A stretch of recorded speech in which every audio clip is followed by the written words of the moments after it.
àní ẹ̀sùn ràkì. Máyégún ti dé. Máyégún ti dé. Ọ̀jẹ̀lú ẹ̀sùn ràkì. Máyégún ti dé. Àní ẹ̀sùn ràkì. Máyégún ti dé. Lórí Facebook. Máyégún ti dé. Àní ẹ̀sùn ràkì. Máyégún ti dé. Lórí YouTube. Máyégún ti dé. Àní ẹ̀sùn ràkì. Máyégún ti dé. Bọ́ bàbá gbé wúrẹ́. Máyégún máa wí. Àní ẹ̀sùn ràkì. Máyégún ti dé. Hello there. Mayegun today. Good morning to you once again. Good afternoon to you. And good evening to you from wherever you are joining us. This is Mayegun live. Thank you so much for joining me always, for always joining me though. Please, if you have read beyond the description, I'm sorry, the rider for this broadcast, which is the title, please read the description as well. Like it, share it. Invite your friends, invite your not so friendly friends. Tell every one of them that Mayegun today. And if you have done that, thank you. Remember, you only need to like the broadcast once. That's it. Don't like it twice, because you will probably be taking your like back. Tonight, we shall be addressing again Nigeria and the existing Igbophobia. Somebody once said, an intelligent man once said that Nigeria have Igbo problem. We have a system where majority of Nigerians who have been indoctrinated with what is called Igbo problem. Usually people will tell you that the people don't have any problem with themselves. The criminal politicians are those who continue to keep us divided. But that is not entirely true. A lot of us who are from other parts of Nigeria today would not deny one time or the other in our lives how we have been told to be careful of that next Igbo guy. Whether we lived to believe that or not, it's a different conversation entirely. But there is a systemic profiling of the Igbos in Nigeria, even though evidently the only group of ethnic group that have shown that they actually believe in Nigeria more than any other ethnic nationality in that contraption, either tribe or ethnic, has been the Igbos only. There have been those who have confidently, religiously invested in other parts of Nigeria than their own region. You have more Igbo businessmen outside Igbo land. This could be by the systemic design that intentionally underdeveloped the region, diverted what should have been evenly distributed development across the entire country, denying them their own seaports. Officially, I know some will be like, I've heard some ignorant people who have said, hey, is it the federal government that stops you from having your own seaport? Is it the federal government that stops you from and all of that stuff? This is out of a total shared ignorance. There is an unwritten Cold War that the system, the corrupt, divisive, backward Nigeria system has continued to maintain. If I say some things now, some of you out of shock will be like, really? Are you sure? I am very sure. Would you believe it that there is no single federal government completed project in the entire eastern part of Nigeria since 1960? I used 1960 because that's when you started, Abi. Then maybe you should fast forward to 1970 then. There is an intentional sort of state, that's what they call it, Nigeria have one problem, and that problem is Igbo problem. So, Ikenga, Ugo, Chinyere, I love to call him Ikenga, again, spotted this in his recent presser. But before I get to that, let me repeat that again. As much as the Igbos have always been clamoring for a referendum of leaving Nigeria, they have been peacefully demanding for that. The Nigerian criminal system criminalized self-determination.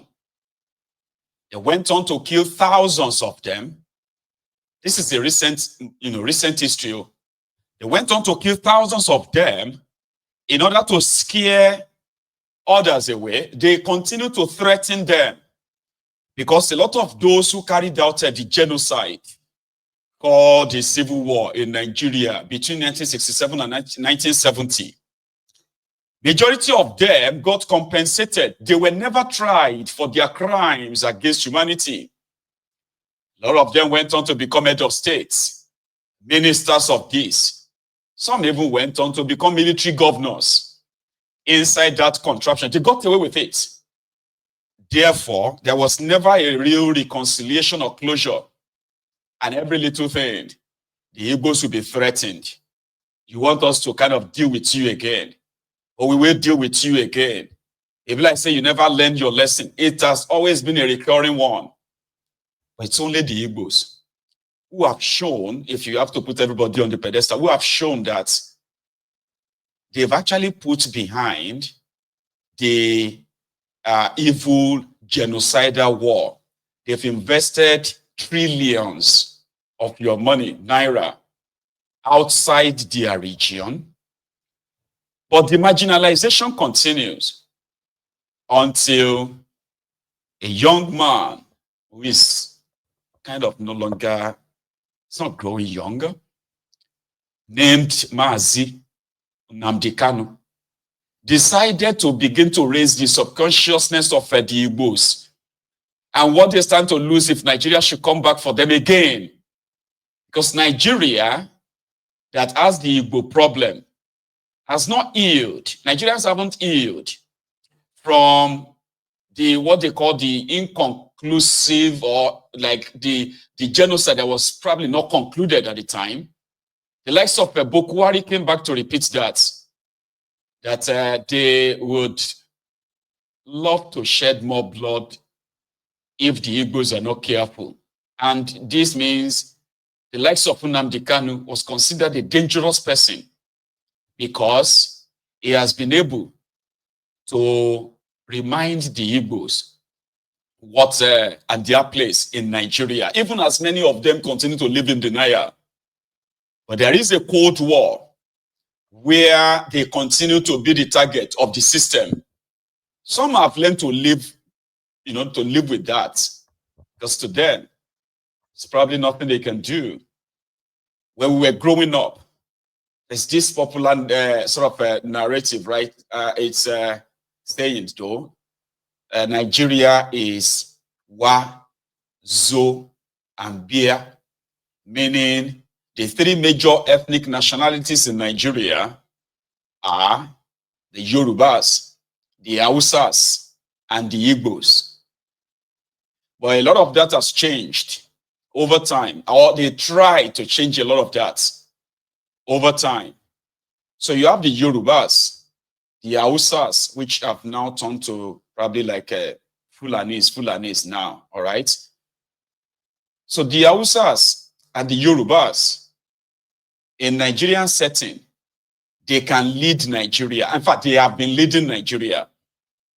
So wherever Nigeria is today, you can give the credit, wherever the destructive set of where Nigeria is today, you can give that credit to the Yorubas, the Hausas, the Fulanis. But the third part should have been the Igbos. But children have been raised, especially in northern part of Nigeria and the western part of Nigeria, that the Igbos cannot be trusted with power. They have to build bridges. So a young man rose and reminded everybody in Igbo land that they actually deserve better. Okay? You don't have to beg. You do not have to lick asses just because you want to be counted among in Nigeria. The Biafran struggle is an unfinished one since there was never a closure. Those who massacred their women, children, they ended up being like rewarded. And to this day, they are still willing to do more. In fact, they are doing same thing. So why don't you just let's leave this contraption? You are never going to be accepted per se. Of course, you can continue to play the third fiddle, continue to be third-class citizens in a union that was supposed to be everybody's of equal rights. You know that's not true. It is not true that the Igbos have the equal rights like everyone else in Nigeria. Those who destroyed Nigeria have not been held responsible for the destruction, but those who have never been part of it are held in high expectation that they have to do more. So it now became as if to say the Igbos are begging to be accepted in a union that was supposed to be of equal representation, equal rights, equal privileges. So Nnamdi Kanu appealed to the mind and the heart of the young Igbos and old alike that the marginalization of the Igbos in Nigeria became so obvious that you can't hide it. They couldn't hide it. So he became an household name himself, where he kept pushing that all the Igbos want from Nigeria is a referendum. That those who still want to be part of Nigeria, they are free to be. And those who don't want to be part of Nigeria anymore, they should be given a voice to actually express it. So that the Igbos won't be in competition with you anymore, since they are never going to get the equal right in this union. You know, it's supposed to be a union, right, where everyone kind of have the equal rights. But there is this unwritten code where the Igbos, especially, the people from the eastern part of Nigeria, are continually, right, discriminated against. They cannot be trusted with power. It's there. They have to do more than the Fulanis that destroyed Nigeria, than the Yorubas that collaborated with them to destroy Nigeria. I'm saying this because that's a fact, all right? So the Igbos are expected to build bridges, to be trusted, simply because of that genocidal war. Nnamdi Kanu, therefore, was kidnapped, arrested and kidnapped for treason. He's been charged for trying to break up Nigeria. Not just that, he was also charged, he was being charged as well for trying to overthrow Bokwari. But no evidence of that. He has been, he was illegally, extraordinarily renditioned from Kenya 4 years ago. And no single trial has been allowed in their own courts. So, Ikenga, yesterday, who was having a bit of reaction, or kind of a reaction, to the recent development where northern children were kidnapped by Tifnumbu and his gang for demanding for a better country, for demanding for good governance in a protest that was tagged End Bad Governance. So it became an uproar. Yeah, the whole world reacted. How could you lock minors up for months for demanding for a better country? So it became a national embarrassment that as quick as possible, they said Tifnumbu ordered them released. Wow. So Ikenga picked on that and said, what exactly is the crime of the Igbos in Nigeria that a man that was taken to court, your court, defeated you in your own court that said he should be let go, you should release him. And then they are finding it so difficult to let him go up to this moment. So Ikenga is a guy that is going to open the conversation for us this evening. We shall start from that. Dear brethren, here we go. I will commend the president for, it takes a lot for a leader to realize that he has made a mistake and then immediately correct it. So I'm so happy that the president realized that that was a huge national embarrassment, if not international embarrassment, and then moved in to correct it immediately. Even why some hanger on were even trying to justify it for him. This you can see why at times leaders, get into this part of shame at times, because we have some supporters who are very shameless. But I thank God that he didn't listen to those, hungry people I call hungry outlaws who were trying to justify something that was an international embarrassment. So I commend the president for being bold enough to, issue the necessary knowledge and the court striking it out, bringing an end to that embarrassment. And I don't want it to just end there. I think he needs to find out, because those children were starved. So what kind of barbaric and archaic and mundane method of detention? And that goes a long way to show a lot might be going wrong with those detention facilities. It's also important an investigation is conducted to find out the status of these detainees facing different charges. It's like a kind of is it a confiscation site or what?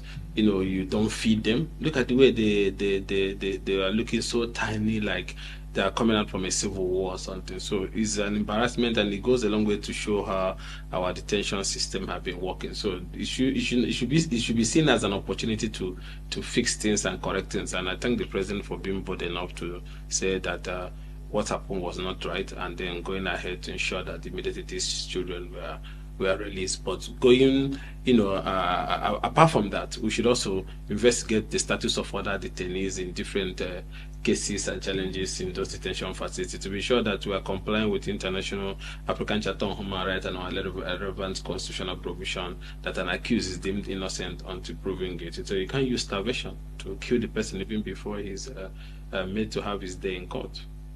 And I think I will join to this by also pleading with the president the same way he reacted and responded to the feeling of Nigerians and international community by discontinuing the embarrassing trial of these minors. He should also listen to the pleas from eminent Nigerians, eminent Igbo leaders, eminent individuals in different parts of the country, lawmakers and so on and so forth, who has at one time or the other called on the president to embark on the path of political solution in the Nnamdi Kanu case by discontinuing the trial. So you can see by what the president did in the minors case, he has exercised his constitutional power through the Attorney General under Section 174 thereabout to discontinue any criminal trial, even treason that has a murder charge at any stage of that trial. So now that you have invoked it for this case that we are charged for treason, also invoke the same Section 174 thereabout in the case of Mazin Nanaka by discontinuing the trial. The trial has brought, so it has prolonged the return to the path of peace in the East. It has cost the East so much, it has even cost the country so much. There is so of insecurity, there is loss of life, there is killing, there is destruction going on left, right, and center with accusation and counter-accusation surrounding it. What a listening president will do is to say, okay, let's find a political solution, and which is to discontinue the trial of Mazin Nnamdi, release him on bail, and then embark on the path for finding sustainable solutions to those security challenges. Remember, under Section 14, the primary responsibility of government government is the protection of lives and property. So why do we have government? If government cannot protect lives and property, if government cannot listen to the people, if government cannot do things that can bring stability, then it's not government. So what I'm saying in effect is that this is a government, and they should live up to their responsibility by listening to what the people are asking for. When we had challenges in Niger Delta, when the bombing of oil pipeline, kidnapping of oil workers, killing of oil workers, there's a lot of atrocities that was happening there, whether right or wrong.